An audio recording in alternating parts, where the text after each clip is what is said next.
Syllabus है NCERT की किताब, उसका उदाहरण था ये।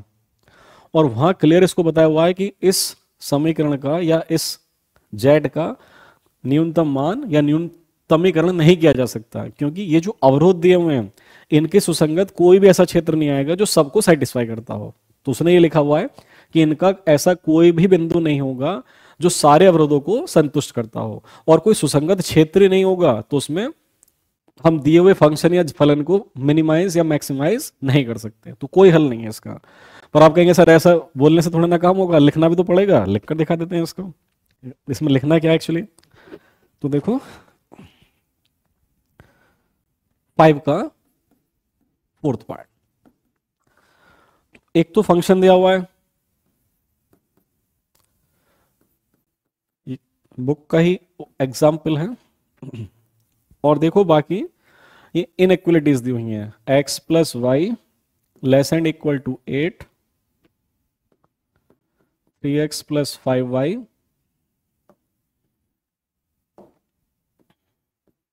और ये ग्रेटर एंड इक्वल टू 15। ठीक है, और x greater and equal to 0, y greater and equal to 0। ठीक है, इसका इंग्लिश वर्जन में देख लेते हैं कि कोई इसमें चेंजेस तो नहीं है। हाँ, x plus y less and equal to 8, 3x plus 5y greater and equal to 15, ये था। तो ऐसे क्वेश्चन में एक्चुअली करना क्या होता है, पहले पहले तो आप यहाँ पे इन इक्वेशंस की ग्राफ बनाएंगे। ग्राफ कैसे, देखो ग्राफ के लिए करते हैं, जो पहले ये अवरोध दिया हुआ है, अवरोध लिखा है ना वर्ड, हाँ अवरोध, इन सभी अवरोधों के हम ग्राफ बनाते हैं। ग्राफ कैसे बनाएंगे, ग्राफ ऐसे बनाएंगे, आप इसकी इनइक्वलिटी को इक्वलिटी में बदल देंगे, मतलब समीकरण बराबर ही कर देंगे। ये अभी असमीकरण है, समीकरण के लिए क्या करते हैं, आप देखना उस क्वेश्चन को ना, ये वीडियो जो मैंने डाली थी उसमें क्वेश्चन नंबर, हाँ उसी का क्वेश्चन था ये, नंबर मैंने नोट तो किया था कहीं, वीडियो का क्वेश्चन नंबर 56 मैंने एक वीडियो डाल रखी है, वहां पे उस क्वेश्चन को आप देख लेना एक बार, मतलब आपको इस तरह के क्वेश्चन का पता चल जाएगा कैसे मेरे करते हैं। वहां मैंने बहुत डिटेल में उसको समझाया था। पर फिर भी इसको बोलेंगे असमीकरण, क्योंकि बराबर नहीं है, तो असमीकरण के पहले हम समीकरण लिखते हैं। अब इसमें एक काम करा करो, x बराबर 0 पर y निकाल लो, जब x 0 तो y का मान कितना होगा, 8 होगा। तो यहां से मैं बिंदु मिल गया ये 0,8, और एक बार y को 0 रख दो, तो आपकी बार x कितना आ जाएगा, 8, तो बिंदु मिल गया 8,0। हम हमेशा पहले x को रखते हैं और बाद में y को रखते हैं, ठीक है ना, पहले x बाद में y आता है। यहां भी पहले x और बाद में y किया हुआ है। ओके, फिर सेकंड वाले इक्वेशन ऐसे ही, हमने पहले इक्वेशन के पॉइंट निकाल लिए, सेकंड इक्वेशन बराबर 15 मान लिया, समीकरण में बदल लिया, एक बार x को 0 रखो, मास दिया 15, y की वैल्यू 3, तो बिंदु क्या आ जाएगा 0,3, x पहले y बाद में। इस समीकरण में एक बार y को 0 रखो, इसको हाइड कर लो, तो x का मान 5 भी आ जाएगा। आप भी चेक करते चलना, y को 0 रखने से 3 पंजे 15, 5, तो आपकी बार 5,0, पहले x फिर y आता। दूसरा अवरोध हमने थोड़ा सिंप्लीफाई किया। अब इसके बाद हम बात करेंगे किसकी, तीसरे अवरोध की, x बराबर 0, और ये तो y अक्ष होती है ना, y अक्ष। चौथा अवरोध, समीकरण बनाया तो बराबर लिख देते हैं बस, y बराबर 0 किसका समीकरण होता है, x अक्ष का। आप जानते हैं ना पहले से, x अक्ष पर y का मान 0 होता है, तो y बराबर 0 किसके समीकरण है, x अक्ष की। y अक्ष पर x 0 होता है, तो x बराबर 0 किसका समीकरण है, y अक्ष का। अब इन चारों ग्राफ को आप कोऑर्डिनेट सिस्टम में दिखाते हैं, कार्तीय तल में ऐसे दिखाएंगे आप, ये x और ये y है, और हमने यहां पर y के पॉइंट 8 तक लिए हुए हैं, तो इस पर यहां पर मान लो ये 8 है, तो 4 होगा,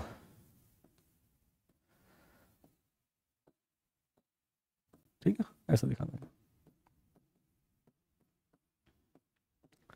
और x के मान हमने लिए हैं 5 तक।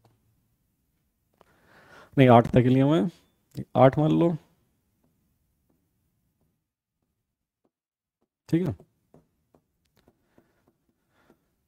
अब देखो ग्राफ कैसे प्लॉट करते हैं। पहला समीकरण देखो, पहले समीकरण के पॉइंट है 0,8, तो देखो x पे कुछ नहीं चलना पर y पर 8। ये कौन सा पॉइंट है? 0,8। x पर कुछ नहीं चले, y पर 8। ये पहले ही मैंने आपको बता रखा कैसे करते हैं।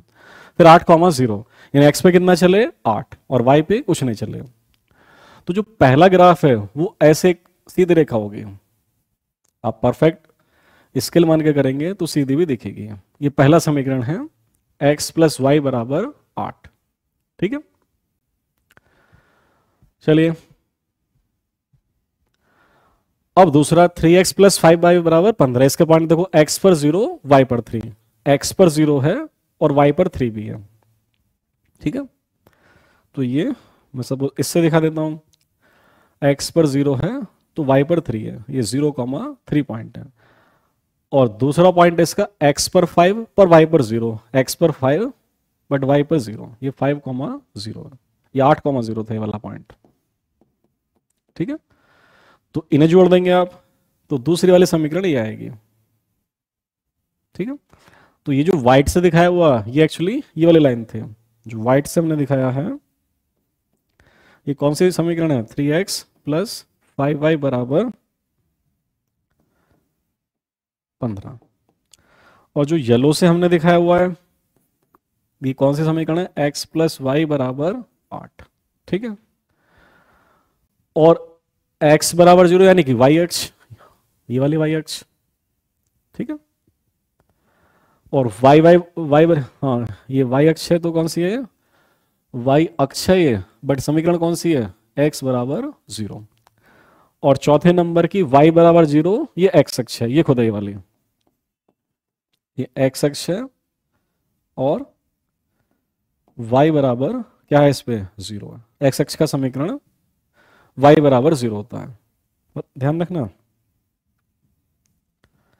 ये वाली है y बराबर 0, कभी आप इस वाले को मान लो y बराबर 0, ये वाली लाइन है x अक्ष। तो उसका क्वेश्चन ये था, इन अवरोधों को संतुष्ट करता हुआ इसका न्यूनतम मान ज्ञात करो, ठीक है। अब एक्चुअली इस क्वेश्चन का आंसर जो आपकी बुक में दिया हुआ है वो तो दिया हुआ है, कोई हल नहीं है।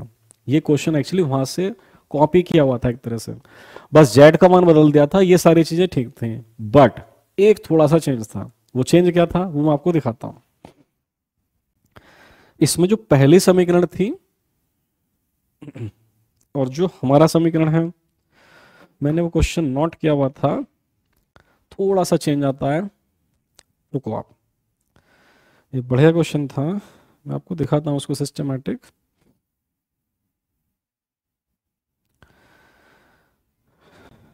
क्योंकि ना मोस्टली सब बुक से देख के इसका आंसर, हाँ एक्चुअली मैं आपको पेज नंबर भी बताऊंगा इसका। ये उदाहरण नंबर 5 था। मेरी बात को जरा ध्यान से सुनना जो मैं आपको बताना चाह रहा हूं। मतलब ना कुछ लोग ये बोल देंगे कि ये तो बुक का एग्जाम्पल है, उदाहरण नंबर 5 है, और वहां पे बोल रखा है इसका कोई हल नहीं होगा। पर थोड़ा सा पहले कुछ चीजें देखो, थोड़ा सा चेंज है उससे।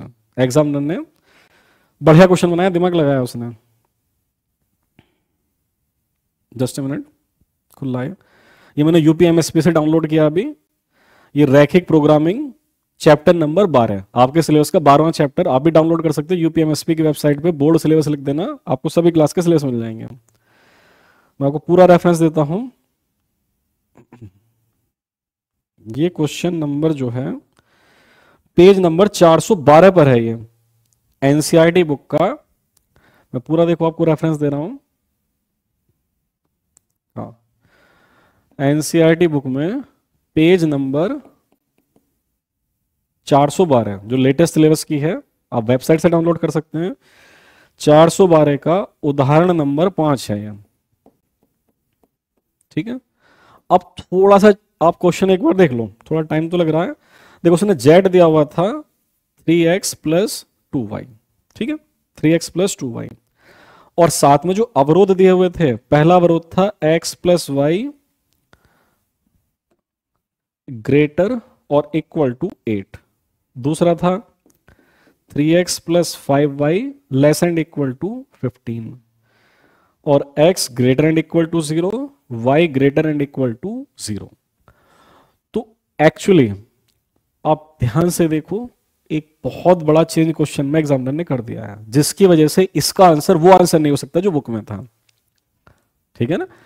यदि सेम क्वेश्चन होता है तब तो आंसर सेम है। अब बताओ क्या चेंज है? अब ये मत कहना सर ये चेंज है कि यहां पर जेड इतना है, यहां पर जेड इतना है। नहीं, इससे कोई फर्क नहीं पड़ता, वो तो आंसर बदल जाएगा, इतना फर्क पड़ता है। मेन चेंज क्या है? जो उसने पहला अवरोध दिया हुआ था, फर्स्ट अवरोध, ध्यान से देखो, इस पहले इक्वेशन में यहां पर लेस एंड इक्वल टू था, जबकि यहां पर क्या था किताब में? ग्रेटर और इक्वल टू। तो मे बी या तो क्वेश्चन पेपर जिसने बनाया है उसने लिखने में जल्दीबाजी में गलत कर दिया है कि लिखना ये था, लिख वो ये गया।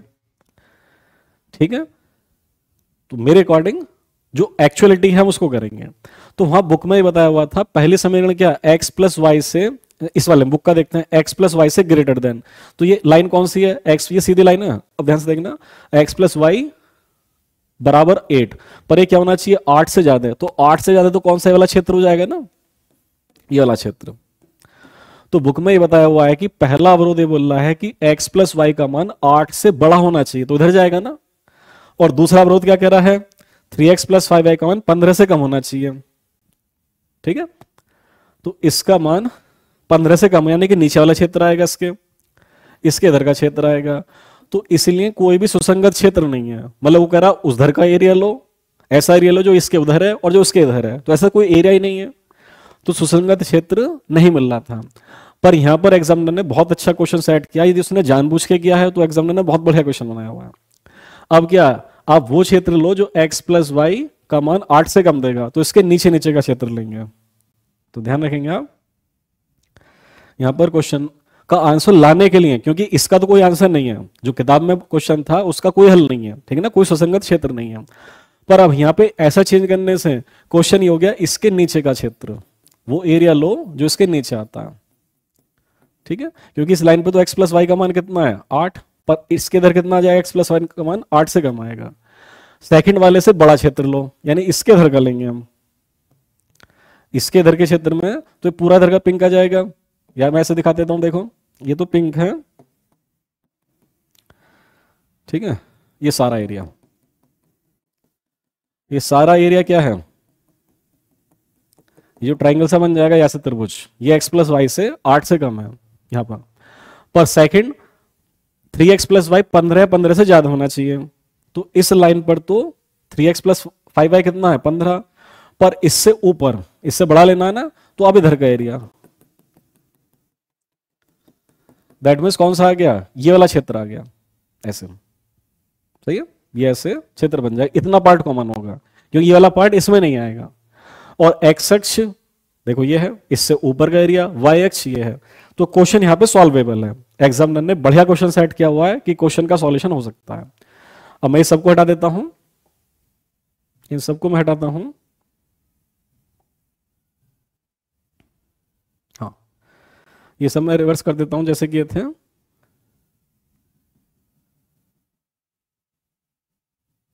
तो बहुत बढ़िया क्वेश्चन था मेरे अकॉर्डिंग ये सब हटाया, वरना फिर कुछ नहीं दिखेगा।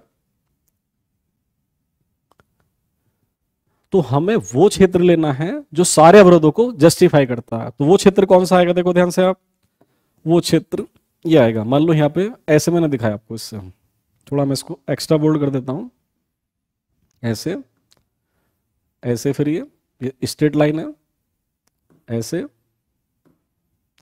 और ऐसे। ये पंचभुज, मतलब कि कुछ एक चतुर्भुज टाइप का बन जाएगा, 4 भुज आ जाएंगे इसमें। देखो 1 2 3 4, ऐसा बहुभुज बन जाएगा। और उसके कोने पे कौन कौन से पॉइंट्स हैं? देखो मान लो यहाँ पे मैंने ए लिख दिया, ये वाला पॉइंट ए है, इसको बी लिख दिया।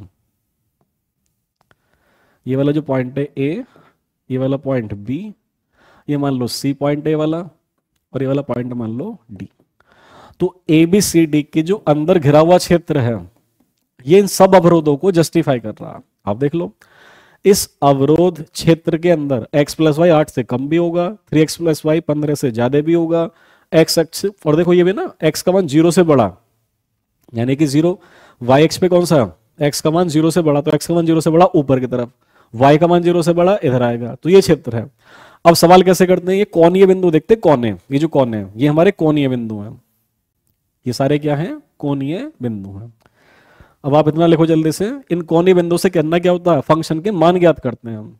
इतना लिखो जल्दी से, अब जो लिखा हुआ सही लिखा हुआ है, जल्दी से कॉपी करो, फिर मैं बताता हूं कैसे करना है।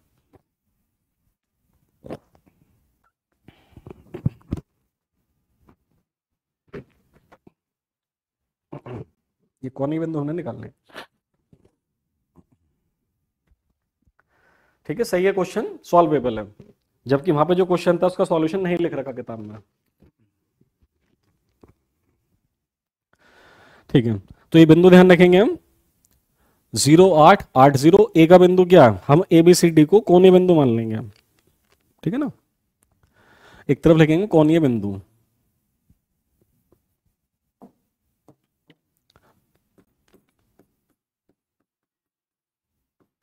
जो कोनों पर बिंदु हैं उन्हें कोणीय बिंदु ही बोल देते हैं।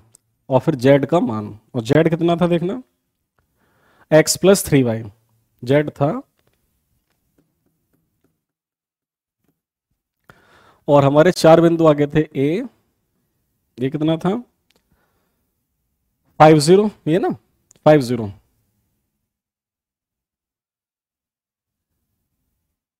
ए है 50, बी है 80,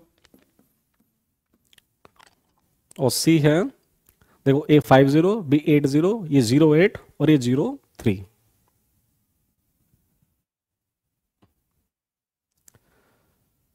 08 और डी है 03, बस। अब इनको सॉल्व करते हैं।